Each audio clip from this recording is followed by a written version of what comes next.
Yeah, seems to work. So I can get some photos later. So what do you think of this one, Rick? Oh, I think it's very interesting, as I think you heard. But the main thing about it is the root system you've got there, which is very future promising. Yeah, it's developing. It's 11 years seed growth. It was pulled out of the front of Matt's yard at about a year's old. Yeah. Just not long after my son was born, so it's the same sort of age as him. So it's eventually going to be his. Right. But and he does have an interest. We've joined up the local Newcastle Bonsai Club. Oh, good. So he's got an interest in it, and we're going to try and work on. Eventually, he'll have it. He's got his own ones that he works on as well, but this is more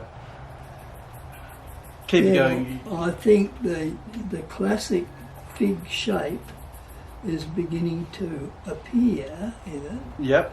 And the main thing I would do, if it were mine, would be to concentrate on these lower roots. Yes. And let them go on developing into a massive root. Yeah, a big plate. Yeah. That's why I've raised it up higher. Yeah. So that I can get more feeders going in lower and to help picking those ones up. So I would consider choosing a different pot. A fatter pot. Yeah, and depending on what you like, oval's quite good, but it just needs scope to plant it down whichever end of the pot is the one that suits the direction of the foliage and upper branches as you go up. And I think it's directed a lot of the way by this heavy branch. Yes.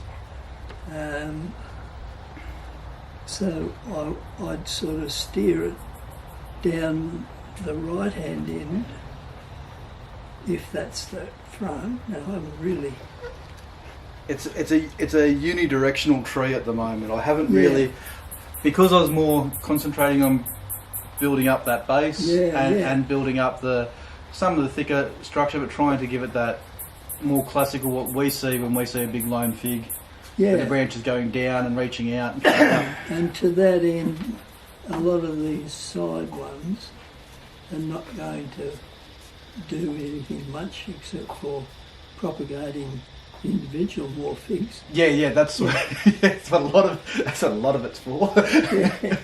And even some of these bigger, thicker ones up the top here, I'm thinking I'll thin out and cut off and start some new smaller ones with, especially up the top. The top here. Yeah, well, now that we've got warm weather, which has been eluding us until we've got too much of it and no rain, I think you can, apart from just defoliating it, you can force it to do more dense side branching. Dave? Yep. Take it the fuck off. And fuck off. And as I say, using this as the Get front Dave, fuck off. direction. Go. Go down the bottom of the paddock or something. Keeping these and maybe cutting them back so that you get more shooting, side shooting. Yeah, more branch ramification. And Yeah.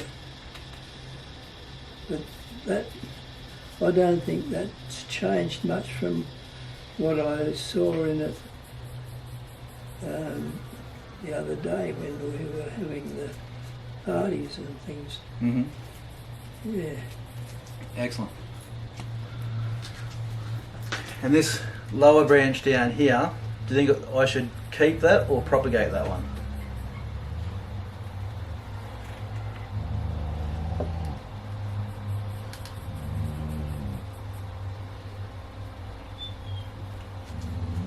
I think you could propagate it really. Yeah. But That was my first thought, and that's why I originally kept it there. Just give it a bit more girth down the bottom at first, and then maybe even keep it for another year or so, just to help build that up, and then cut that off. Yeah. But the others, I think,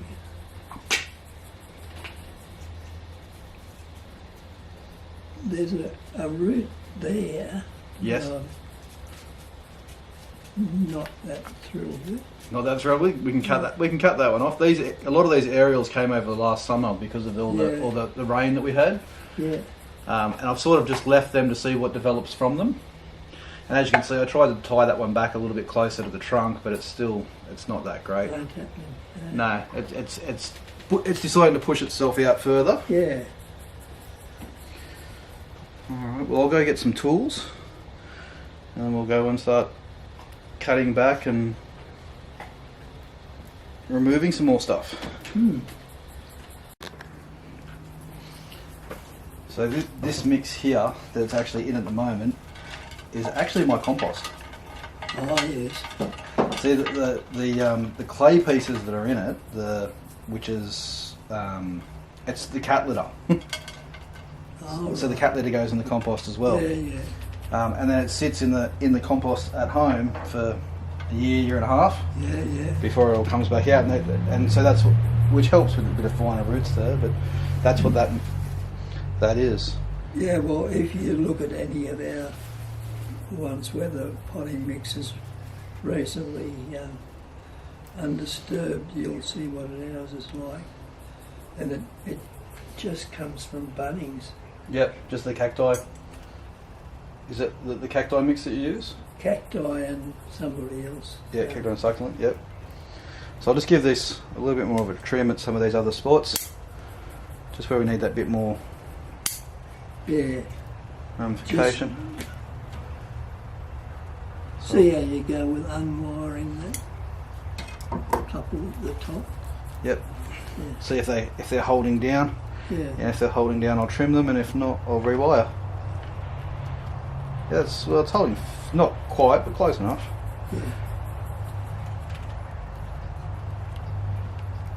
Yeah. I'm not very gentle on these things, Rick. On my ones.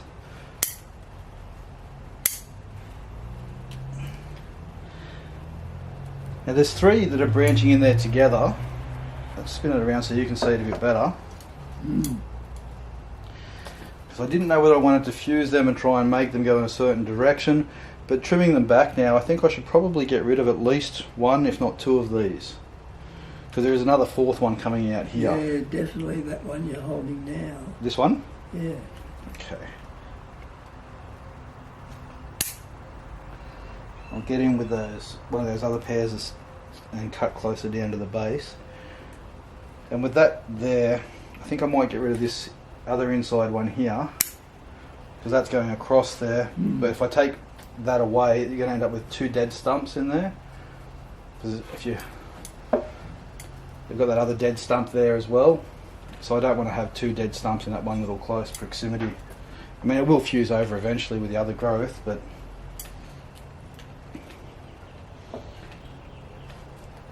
and this here is getting a bit high. A nice little twisty.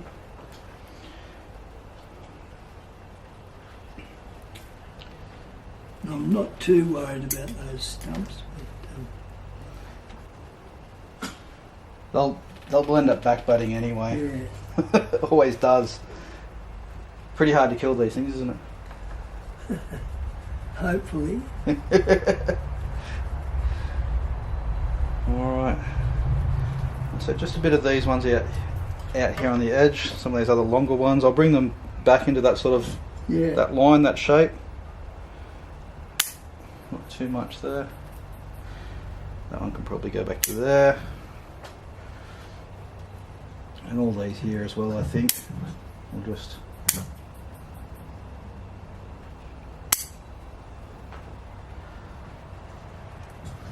rid of that top one there. I want that to thicken up, so I'm going to leave that, let that grow a bit more. Yeah. I still don't know what to do with this little thing. That's done that by itself.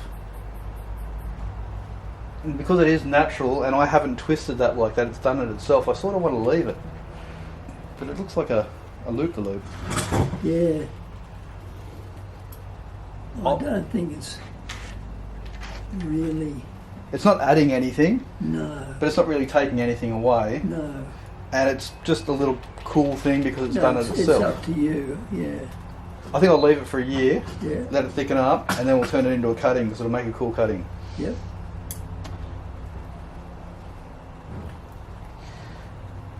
That's there. Now with this big thicker branch over here, I'm sort of inclined that I need to cut this back to about here to reshape further down, or do you think I should just leave that because it's shaping down? Yeah, I think where it starts to get a bit thinner, I'd cut it back. So here-ish? And the one going straight down, I'd move that one there. cut a fair bit off that. So maybe cut it about here. No, I think you can do with these two. So Yeah. yep.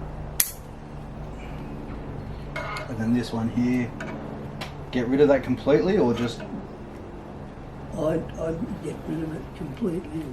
No Where it's worries. going down. done. Yeah. Okay. And then up the top here, we've got a new little shoot going out there, which is good because it's going to help with the ramification. But this one's going down a little bit, but it's also going across and going to shade out this lower section. So I think I need to cut it back at least. Yeah. So we don't, I mean, they will grow longer and further out, but we don't want to shade it out. And then this one here, it's going straight up. It's going to be higher than the rest of the canopy. I don't think we really need that at all.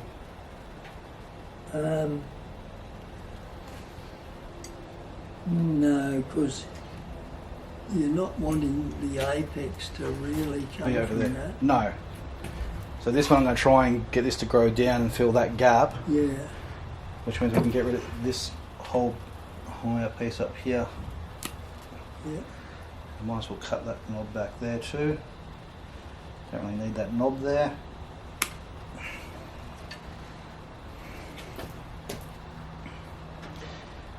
So that's a fair bit cut off. That is.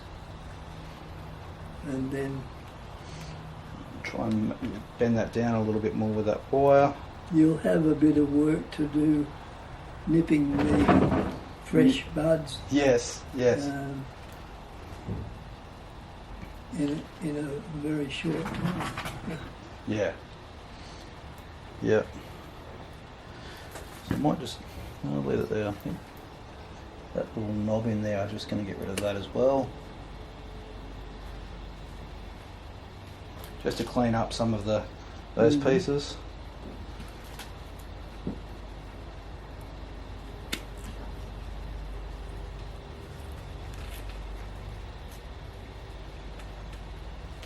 Yeah. Somewhere or another we should have some cactus and succulent bags of mix. Yep, I'll go grab that, and I'll grab some gauze for the bottom. Square. So with the gauze, got one there. I'm going to try and cut another piece the same size. It's a good size. So this big roll, Rick, where would you get this a roll like this from? With this big plastic stuff? I haven't bought it in the big size. It's handy if you got a lot of trees like you do. Yeah.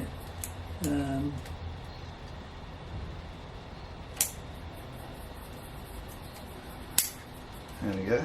Well, so I smashed that. I will. I'll just put that over there for now.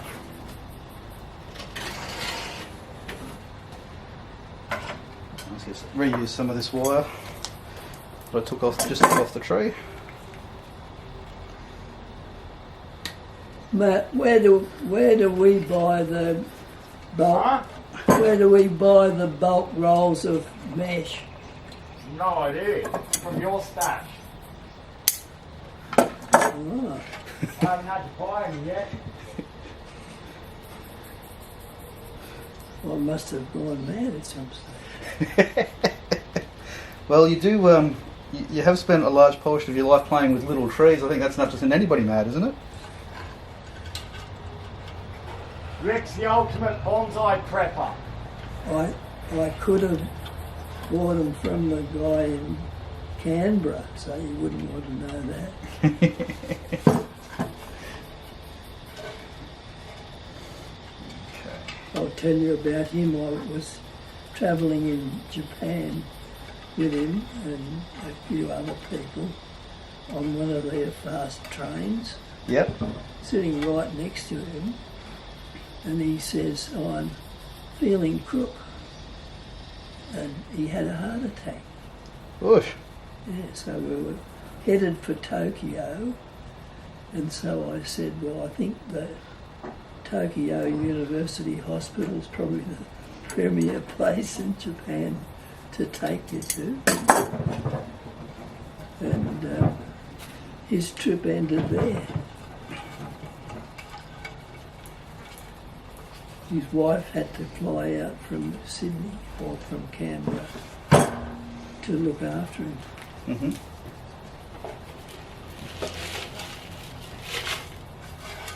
And he's recovered pretty well. He runs a bonsai shop in Canberra. This is a fairly big pot, so I'm going to show you just pour half of this mix in to cover the bottom. Instead of using your scoop.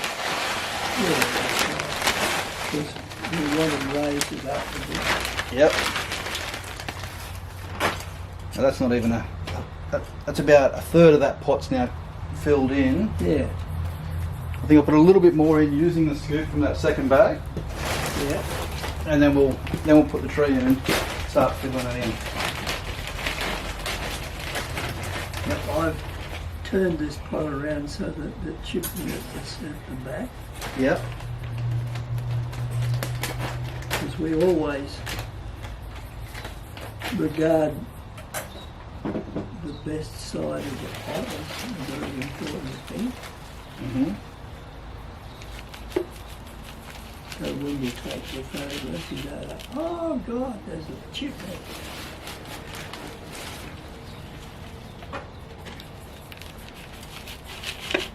That should be good. Yeah, that should be a good level, I think, up this end, and then we'll backfill it from there. So Yeah.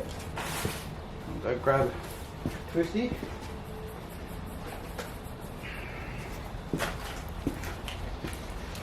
Yeah, so it's going to sit about right. I'm just going to loosen off the edge pieces here.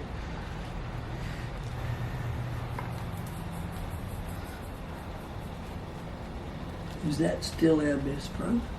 Well, I'll have you have a spin and you can decide. I've always had this as a universal tree at this stage. I haven't really picked out a true front for it yet.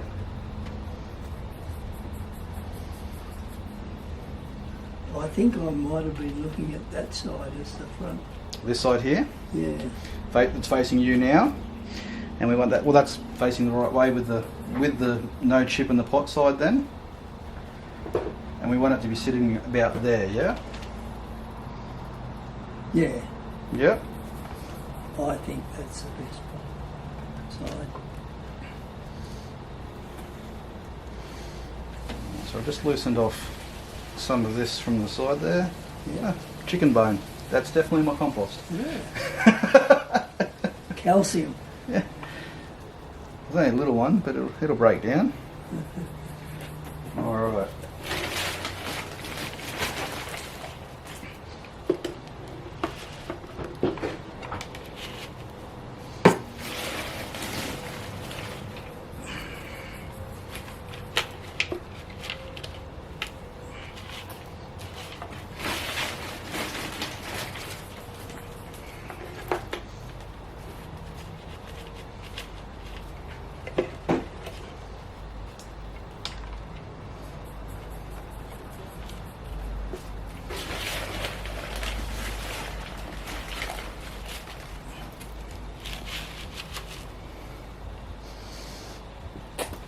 So while we're doing this,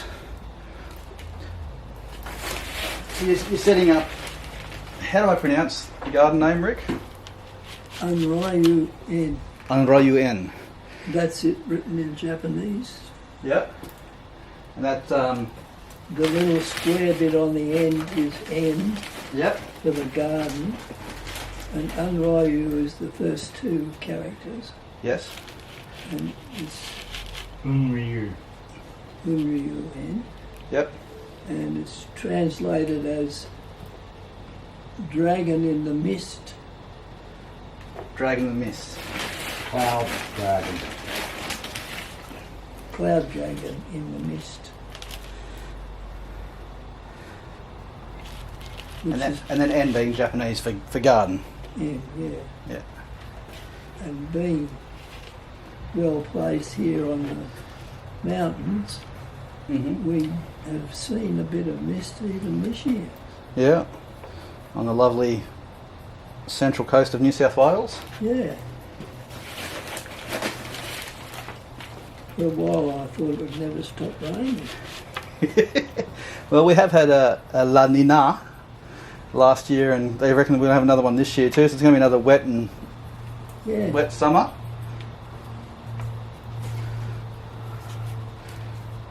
And then out of the blue, this last week, it's tested our water supply. Yes, you had the that water issue that had to buy water in. Yeah. Just what you want when you've got a couple of thousand bonsais. But we're lucky. We've got 3 tanker loads.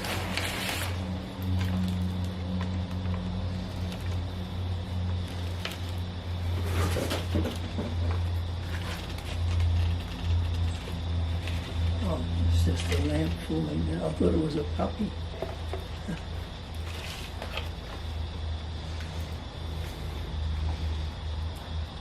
That should be enough to let it settle into. Now, do you think there's any more trimming that needs to be done on this first, Rick? Or do you think before take it away and give it a hose? Well, I think you might like to put a bit more wire on that bit there. This one here? Tight. No, the one behind. The thicker one. This one here? Yeah. Rewire and bring that down? Yeah. Otherwise, I think it's pretty good.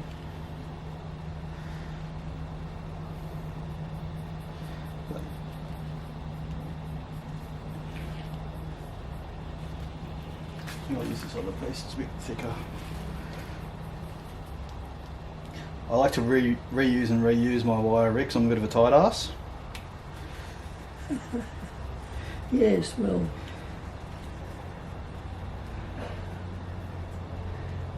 I've done that sort of thing.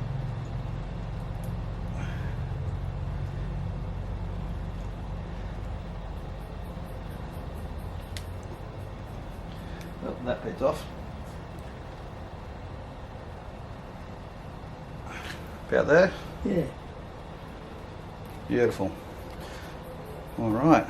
So that one's done. That's the Port Jackson fig, Ficus Rubiginosa, with a little bit of help from Ric Roberts from Unryu-En.